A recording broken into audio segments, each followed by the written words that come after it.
whatever is gumming you up and making you feel like you don't have the time to be in this hour and a half brainstorming design session with me, let's talk about it, because I will get you help, because this is where you need to be. Again, I'm a tool. And if you don't understand, if you need to understand my capabilities, because I can tell you right now, you will need me.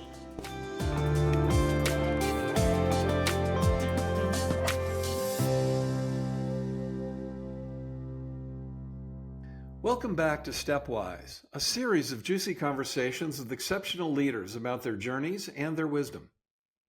Is wisdom something we can cultivate and even accelerate? I believe it is. So does this week's guest, Sarah Broughton, a partner in the award-winning architectural and planning firm, Rowland+Broughton. You want to get clear and energized about leading in this challenging environment? Listen to Sarah. Actually, sit in her presence for about 3 minutes and you'll get it. She replaces traditional values and characteristics of leaders with curiosity, reciprocity, accessibility, ownership, and grace, all while dealing with some of the most successful and discerning clients imaginable. In the interview, I provide more of Sarah's background and accomplishments, so I'll pause here and get right to it. Welcome, Sarah Broughton, to Stepwise. Sarah was identified by a very dear friend, a leadership mentor to me, somebody that I've worked together for 30 plus years. He's also a guest on this podcast in season 1, Joe Mello. He's also a two-time client of R&B. And he said that Sarah has an important voice and I should get her thinking in practices in how to lead a remote workforce, including how to create and sustain culture when you're not in an office, not an easy thing to do, how to collaborate and ideate remotely, how to motivate, manage productivity, etc. And I'm also curious to see how your team selection and hiring process have changed over the past few years, likely post-COVID, because there's probably some impacts there. So first, Sarah, I'm honored and thrilled you joined me for this conversation. And please fill in any gaps so that we can know you more fully. Thanks for having me here. And I'm just so appreciative to finally get to meet you. I've heard about you for years through Joe and Ginny Mello, and I think everything you said is spot on. And certainly Joe Mello has been not only a client and friend, but a mentor and someone that I routinely go to in talking about leadership things. And we recently had dinner this spring, and he's like, you need to speak to Foster, and we were talking about just the changes and what's going on. And I think that's exactly it. I think to be a leader at any time, you have to be willing to pivot. You have to be willing to be educated. You have to listen. You have to really be perceptive. And I don't think that those skills have ever changed. So maybe how you're doing it, you have to be a little bit more purposeful with it because you're not all together. So that takes a little bit more thought, maybe, than instead of the chance, walking by and observing something. So I would say that's something that I'm super focused on, is how to stay connected and how to you use different senses of mine to really tap into my perception. Excellent. And we can talk, I'd love to unpack all of that. Because we can talk about whether those leadership skills have always existed, which I do agree. I think they have. It's just that these days of acuity, intensity, challenge, and change in the environment calls them out more clearly, I think. In the past, my experience is a lot of kind of average leaders can get away with being more on the management side. Let's proceduralize stuff. Let's get the right processes in place. And I don't have to be quite as present. I don't think that's an option anymore. I really don't, not for that. So as you lead the workforce today, amidst this meta environment of turbulence, what factors are most affecting the team members you're seeing? And how do you experience any if any of those impact? Yes. Yeah. I mean, everything. I was just jotting down some notes. I went to, I was in Washington, D.C. in February at a leadership conference with AIA. And that's been an organization that I've really been able to give a lot to and be able to get a lot from. And so I really am appreciative of my relationships within that organization. One of the speakers was talking about trust and the statistics on trust these days. And, you know, people don't trust the government. People don't trust media. They trust business, actually. Yeah. So when you were talking about that, it reminded me of that conversation. And so it puts even more, I think, emphasis on when you're in a leadership position in a business, you have a responsibility to be trustworthy. And so what does that mean? Right. Yeah. And that's something, you know, to me, I try to coach trust. And what does that look like for you? How do you coach trust? Keeping your word. I think that's a foundation of trust. Do what you say you're going to do when you're going to do it. And if you can't do it, just communicate. It's really that simple. And so I think what we're experiencing is a lot of the new workforce coming in hasn't been taught some of these principles. Sure. So we have Gen X through Gen Z, right? So we're really 3 generations. I'll talk about trust in terms of generations, because I think it's really fascinating. And I actually have a deck that we put together based on another leadership conference that I went to about generational differences. And I came back and presented it to our team. And I think it's really important to understand that. And I said that to someone recently, like the last couple of weeks. I said, you have to understand that I'm 50 years old. Failure was never a word in my vocabulary. I never even have heard that word. Yeah. You just try things. And my generation didn't need permission. It was a different generation. We could open the door and run because it was a different world and it was safer. And it was, there was a lot of factors to how we grew up. Right. And so please understand that when we're working together, you have permission. That is inherent in our working relationship. So I think it's being deliberate, like I just mentioned, in those conversations and recognizing that. And that comes back to perception, right? But also I think it's really important, just because I didn't grow up that way and I don't need permission doesn't mean that you don't need to give permission. And I don't think that that's fair, right? I think you have to understand who your audience is and who you're trying to get the most from. I'm reading a book right now, Adam Grant, Hidden Potential. I don't know if you've ever read the book. It is, I'm actually listening to it while I'm cycling, and it is awesome. So what's interesting, and I still think I'm like 30, right? In my mind. I really By the way, that won't change. Yeah, I really don't see myself as like that person, right? But I am that person. So I have to fill those shoes at times, right? Like all the time. So what I'm realizing is there's such a big gap right now between me and the 22-year-old in our studio. Yeah. Right? So you have to fill that gap, but at least my leadership style is I'm not filling that through friendship at all. We're not friends. We have a working relationship. And what I'm really trying to instill in our team is what is my strength to you? Here's what I can do for you. Right? This, life is about having your toolbox, right? And like knowing what tool to pull out when. So first, it's being very deliberate and conscious about telling people, because we're not working together. We're not together. Here are my assets. Right?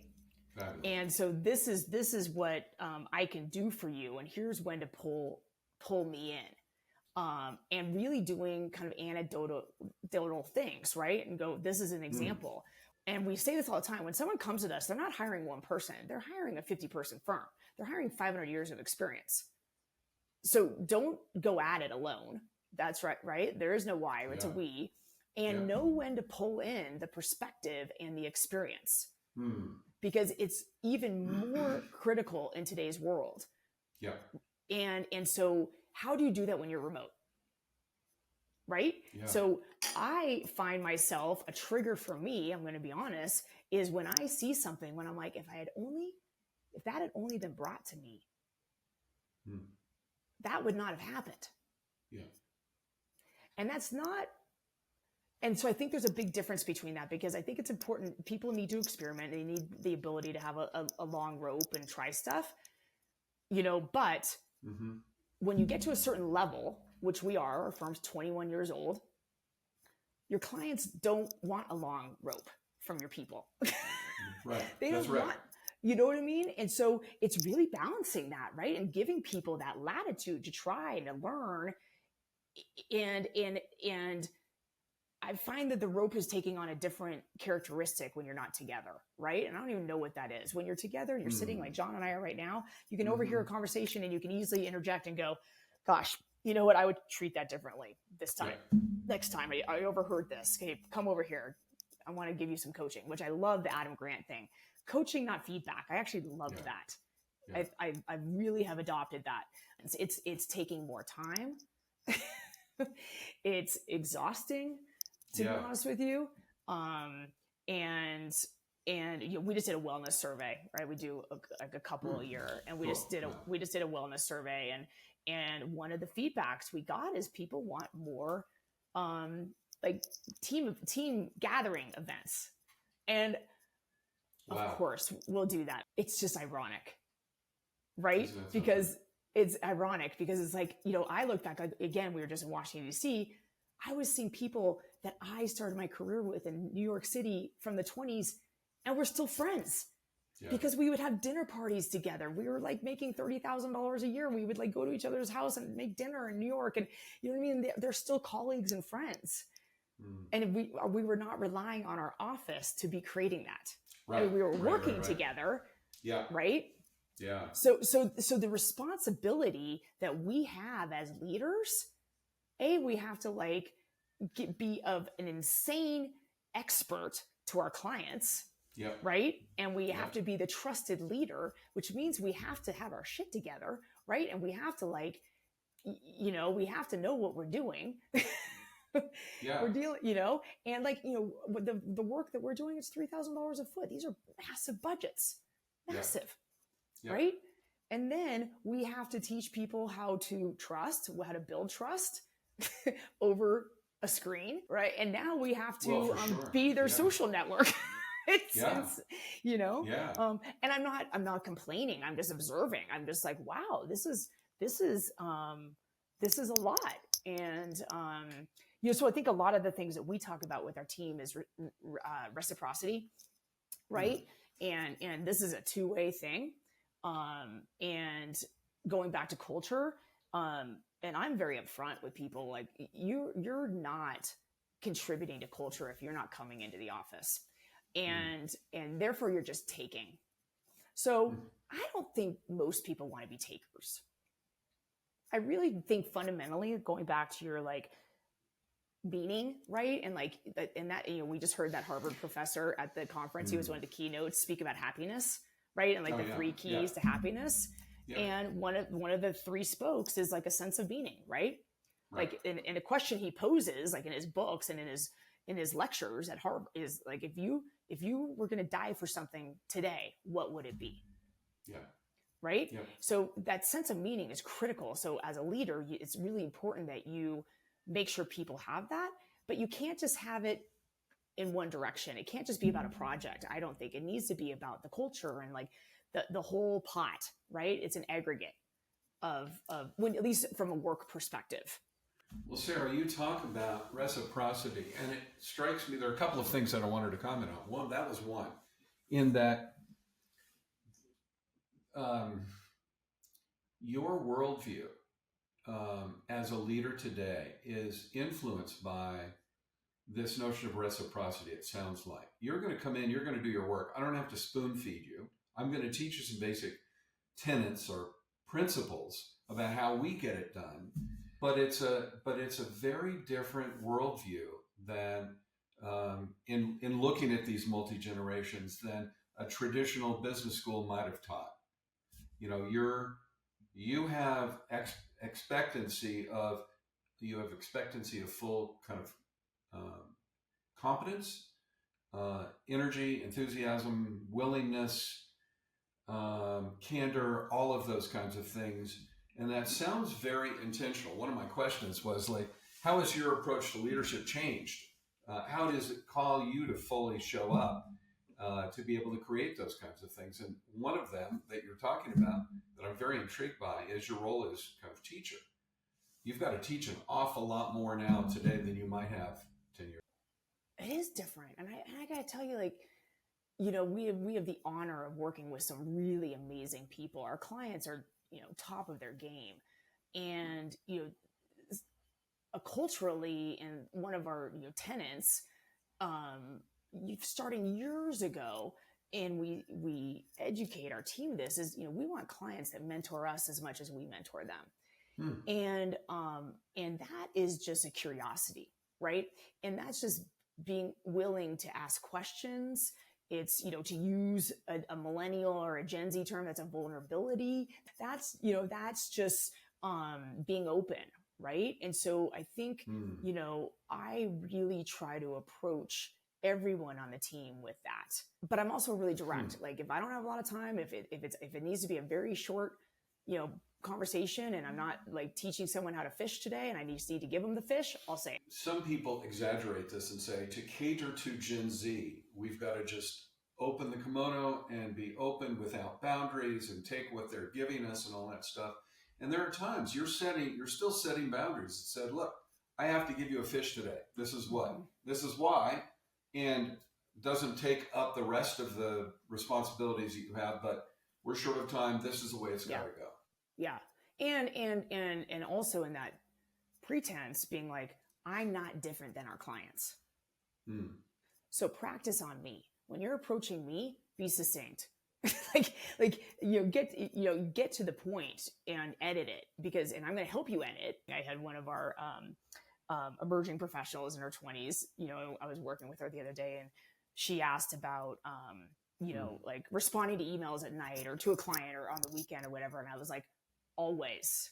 You know, it was a teaching moment. I was like, okay, let's talk about this. I was like, you know, here's how I approach it. If I'm, you know, oftentimes I'm able to work at night or on the weekend, I will hold a lot of emails that are not critical, you know, like internal emails. I'll hold them to go out Monday morning. I don't want to be flooding people's inbox on a weekend. I think that's, you know, I know better than that. Right. Yeah.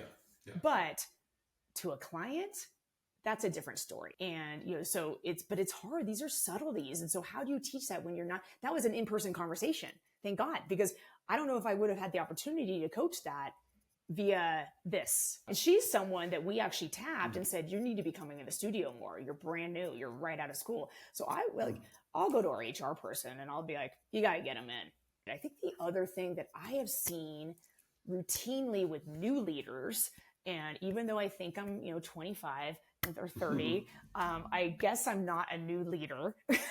I'm a mid-career leader, is accessibility. And that has been something that from day one, I was coached that. And I even have like 10 leadership, like just to-dos, like things that you do on my bulletin board. And number one is be accessible. I see younger leaders stumble with that. And I think it's like this like fine line of, well, I want to give people, I had to have this conversation with a young leader in our firm this week, you know, she's new. She's only been with us, you know, and she's in Denver, right? I'm mainly in Aspen. So we don't get a lot of time together. We were having a design meeting a day, you know, the morning after a client meeting. This was on Wednesday. And she was having 2 people run with it without her. She's the project manager. And I was like, get on the phone, get in this meeting.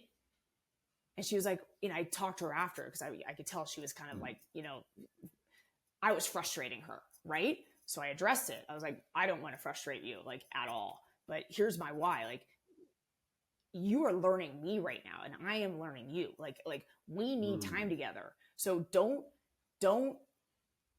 whatever is gumming you up and making you feel like you don't have the time to be in this hour-and-a-half brainstorming design session with me, let's talk about it because I will get you help because this is where you need to be. Again, I'm a tool. And if you don't understand, if you need to understand my capabilities because I can tell you right now, you will need me. Like 100%, you will need me. So the sooner you figure out how to tap into me and where to use me, the better you will be. And I mean And that her and I mean responsibility. that super humbly. I mean that really For humbly. sure. So Sarah, this is so cool. So first, how do you find the kind of people that are going to work in this kind of environment and be independent and use you as a resource, but not as a crutch? You know, all that stuff.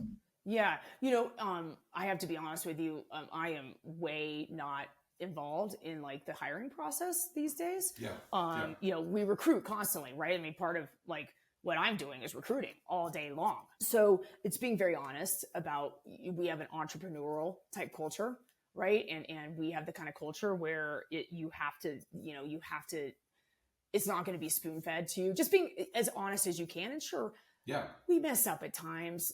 You know what? But like, or people don't quite understand it, or we learn. So I think it's just trying to define it as much as you can. And it's hard to define culture, right? Culture is just kind of being. It's just kind of there. And it's funny. About over the years, we've asked clients like, "Why'd you hire us?" And 9 times out of 10, they're like, "There's an energy when we walk in your office that we feel." But you're super clear about that. You're super clear in who you are, and you're out loud about that. And I find that just incredibly powerful. Like, this is the way it is, and I'm not gonna cater. I'm not gonna spoon feed. I will be honest. I made someone cry this week. They couldn't handle it. As a leader, I can't get hung up on that. I mean, I may have gotten hung up on that 15 years ago, but I can't. Right. Like, again, that's her hang up. Like, because my interaction was very direct. It was about how you build trust is keeping your word. I literally was that direct, and we did not keep our word. Yeah. So we had erosion of trust. This is fabulous. This really is fabulous. Again, the premise of this book is how you manage competing workforce demands and needs for performance of an organization, which are getting even more intense and acute all the time. They're getting acute, and we are very honest with our team. It's like, we're 21 years in. We have a target on our back. Like people, we're not like the emerging firm anymore, but we're also not the 50-year firm. We're in that teenage. We got acne on our face. You know what I mean? We still have a lot to prove. Competition to like me and John is healthy. Like, we don't feel at all intimidated by that. We're like, bring it on. You know. Yeah. We'll do it in a respectable way, and we're sharers. Sure. I was sitting next to this guy who just started his firm. He's like, "Do you have any advice?" I said, "Find sharers, find your people, find your board, right? And so find your colleagues that are willing to share." I go, "There's a lot out there that are not, and so just brush them aside, and just target the ones that are going to share, and that you can call and talk shop." I was going to ask you what your superpower is. What's your superpower for leading? And I would speculate some part of it is your ability to just be out loud with what you believe, to be unapologetic and unequivocal and that kind of stuff. But there's something more about this curiosity thing. You're open. You want to learn all that kind of stuff. So that I don't answer that question, what is your superpower? I would say it's that. I would say it's I'm super present. To a detriment sometimes. I mean, I know it's like my yin and my yang. So like, I'm often running a few minutes late to meetings because I am so into this that I'm not thinking about that. Yeah. And so I got to tell you, the people who manage me really well in the firm understand that about me, and they manage my time. Have you read Stillness is the Key by Ryan Holiday? No, I'll write that down. Oh my God, Sarah. Really? In fact, in my second reading, Joe's read it. It's very powerful. The chapter I read this morning is on presence. And really? It said, how can we think that we could be our best when we're not fully present? How could an artist, in fact, we all need to be more like artists who see how a stranger holds their fork, who sees the flight of a bird completely. How could we think we could have a great relationship because we're not fully present in it, that we could kind of dial it in? Fabulous, really good stuff. I wrote that down, and I wholeheartedly believe in that. I have Rick Rubin's book on my nightstand, and I just love picking up and reading a chapter about that. And just, I also will say that to people. I think I think we've gotten so meeting heavy, right? And we think we need to be in meetings all day to be productive and busy. And I'll tell people all the time, because I do it. I cancel meetings left and right. I'm like, you know what? I got to focus on this. Or like, and I love Rick Rubin has a chapter just about like, when you are in a creative flow, go with it. So like for me, I'm constantly listening to I listen to like How I Built This all the time, Business of Architect. I'm listening to other entrepreneurs. I'm listening to other business people, not like, to get tactical tips. It's just more just kind of like what they're thinking. And, and so, we seek out people like that, the people that we're with are pushing us, not because we're trying to like climb anything. It's just like, we like to be pushed, and we recognize that not everyone on our team has that access or even wants that. So like our job is to push people. Excellent. We're like the pusher man. We're like the pusher man. Well, of course, the pusher man. Stay on that point, because one of the questions I always love to ask is, what's inspiring you today? What are you reading? What are you listening to? So How I Built This is a very cool podcast for those people that don't know. What else are you listening to or reading? I'm always in between kind of a leadership book, because I really believe in that. I read Inc.com pretty much every morning, the little snippet. It's really good. I forward those along to people. I think you can always, and I'm sharing those a lot with kind of like, people with like 7 years of experience, 10 years. I've asked everyone to join it. But I'm reading a really interesting book that my 90-year-old father gave me. And the name of the book is When God Interrupts. And nature's my sanctuary, right? And classical music. We live across from a music tent. We go every Sunday and, listen to a symphony orchestra. And that's kind of part of our religion. And it's written by a Presbyterian minister. And he talks a lot about grace. The premise of the book is don't be so planned, right? Like you do not know where this world is going to take you. And he talks a lot about some people that he's seen through his ministry, including himself, that went through, very, very serious cancer, praying for healing, praying for guidance, praying for whatever. And through the act of prayer, when they finally felt true grace, it's when they weren't asking for something. The concept of grace comes up to me a lot. And these days, it's a lot around self-grace. It is about granting one the permission to be fallible, to fail, to learn, to not have it all together, to have a bad day. Because making that stuff up, pretending to those around us, doesn't build trust, as you talked about. But Sarah, you're a learner, you're a teacher, you're curious, but you've got incredibly high standards as well. It's a wonderful kind of blend. What's the leadership lesson that you understand now that you wish the younger Sarah knew earlier in her career? Probably grace, to be honest with you. And what would that have looked like? How would that have been different? There are definitely multiple things that I just let go that are not important. And I've been coaching that with kind of our younger leaders, like kind of that mental A, B, and C list, the A's have to be addressed. The A things, the B's, and the C's just let it go. It doesn't matter. The younger me probably tried to do all of them. And, and there's an intensity. I'm an intense human being, and not everyone can handle that. My last question for you, this has been fabulous. My last question for you is, and I noted in your introduction that 50% of your workforce is women at every level. Is this different or unusual in the architecture industry, or has this been conscious on your part? And kind of what's the why and the what? Why did you choose this path, and what differences do you notice with a largely?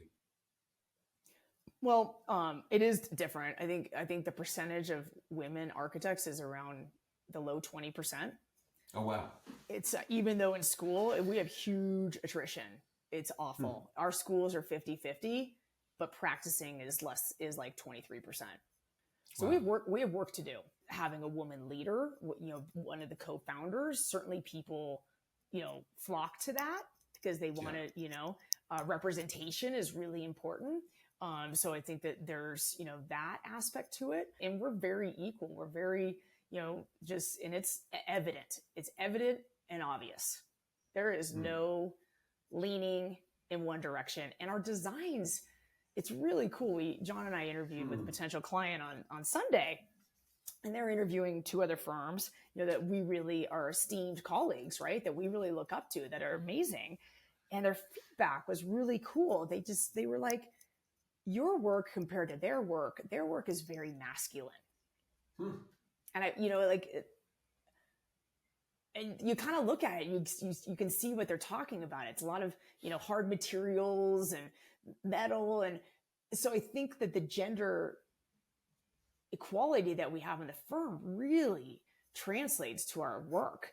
And I'm very proud of that. And I think it's really great. And also to the people that we attract. Yeah. And I'll conclude on this note. You've been so generous with your time. And frankly, so present. It's been wonderful. There's an other-centeredness that you seem to possess that I think when I'm interviewing, I think I've interviewed 40 great leaders and thought leaders in the last few months. There's an other-centeredness, an awareness of how you are impacting others and what others may or may not be going through, but you're anticipating. But there's also a self-centeredness that, and I don't mean that in a bad way at all, that you know yourself, you know your triggers, you know what fires you up.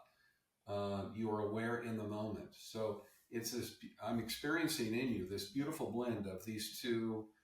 I'm aware enough of myself so that I can be attentive to others. I'm graceful enough with myself that I can show grace to others. It's really fabulous. Thank you. I appreciate that. It's a journey. It's not, well, you have to work at it. It's so great. So we're working with one of the top CEOs, right? One of the top, companies in the world. And it's such an honor to be with him. And, we get to be with him like every 2 months. And so I asked him, once, I said, how do you do it? I took his hands. I'm like, how do you do it? Because I was having a moment. I was like, oh my God, how do you do it? And he goes, I compartmentalize everything. And I go, what do you mean? Give me an example. Yeah. He goes, well, I have like a geopolitical, because he deals with all the prime ministers of countries. He's like, I have a geopolitical bucket. And so I put that over there until I'm needing that, this there. Wow. And and he is the most present person. He will come. We always meet on a Saturday, and he will be 8 hours completely present with us. Wow. And but he's compartmentalized it, and that's that time. Yeah. And that is just for us, it's such a gift to be around someone like that. And it's just amazing. It's like, we look forward to that, How can it not make you better? How can it not make you better? I said to one of the people on our team yesterday, I said, that person has made me better. Wow. And we are so lucky to have multiple clients like that make us better. And that is an honor. And that is, I also think it's an approach. Yeah. Yeah.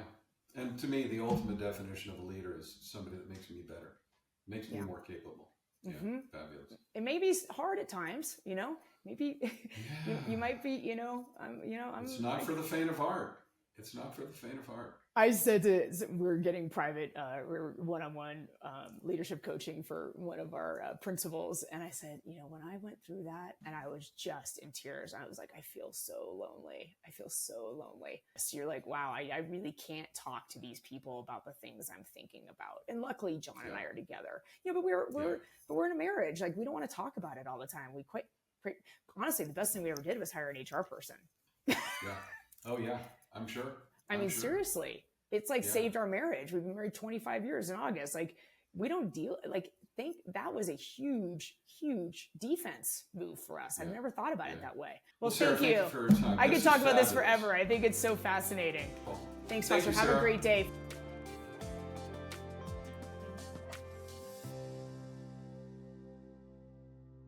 Wasn't that a great conversation with an inspired leader? I hope you enjoyed it and learned as much as I did. And Lest you think that leading today is just about catering to the whims of other generations, people like me don't fully understand nor fully value.